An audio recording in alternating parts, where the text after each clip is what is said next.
Hello दोस्तों, जो लोग यूपी टीजीटी इंग्लिश की तैयारी कर रहे हैं, ये वीडियो उनके लिए है।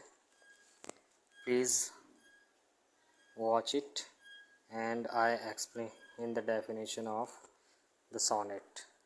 What is sonnet?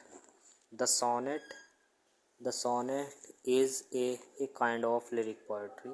सोनेट एक तरह की लिरिक कविता है। It consists of only 14 lines with a particular rhyming arrangement. इसमें शामिल होती हैं 14 पर्टिकुलर विशेष राइमिंग अरेंजमेंट के साथ 14 लाइनें शामिल होती हैं। इट्स चीफ क्वालिटी, इसकी मुख्य विशेषता यह है कि it expresses a single thought. ये अभिव्यक्त करती है एकमात्र अकेले विचार को और इमोशंस भावनाओं को। एंड इट्स चार्म, इसकी जो सुंदरता है, lies in the charm of the poet's personality. वो पोएट की पर्सनैलिटी में निहित होती है। The sonnets were originated in Italy in 13th century and Dante is considered to be the father of sonnet. जो सोनेट थी वो उसका जो मूल है वो इटली में 13वीं शताब्दी में हुआ था, और दांते को इसका फादर माना जाता है, सोनेट का फादर माना जाता है। Later it was perfected by Petrarch. बाद में इसे पेट्रार्क के द्वारा परफेक्ट किया गया। The subject of an Italian sonnet was only love between man and woman, and the poets did not compose sonnets on any other subjects। जो subject जो था इटालियन सोनेट का, वो सिर्फ आदमी और औरत के बीच में जो प्यार था उसको दर्शाया जाता था। और पोएट्स को डिड नॉट कंपोज सोनेट, और किसी पोएट ने कंपोज नहीं की थी sonnet on any other subject, किसी दूसरे सब्जेक्ट पर। These Italian sonnets were divided into 2 parts. ये जो इटालियन सोनेट्स हैं ये 2 भागों में बांटी गई थी।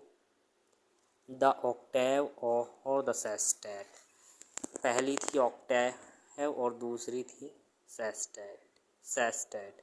The Octave consisted 8 lines and sestet 6 lines। Octave में जो था वो 8 लाइन्स शामिल होती हैं और सेस्टेट में 6 लाइनें शामिल होती हैं। Generally the first line rhymed with the fourth and the second with the third. आमतौर पर साधारणतया पहली लाइन जो है उसकी राइम मिलती है चौथी लाइन से, और दूसरी की लाइन जो मिलती है वो थर्ड से। दूसरी की जो राइम मिलती है वो तीसरी वाली से मिलती है। The same pattern was repeated in the second stanza also. जो यही तरीका जो है इस दोहराया जाता है दूसरे स्टैंजा में भी। Petrarch generally addressed his sonnets to a lady Laura.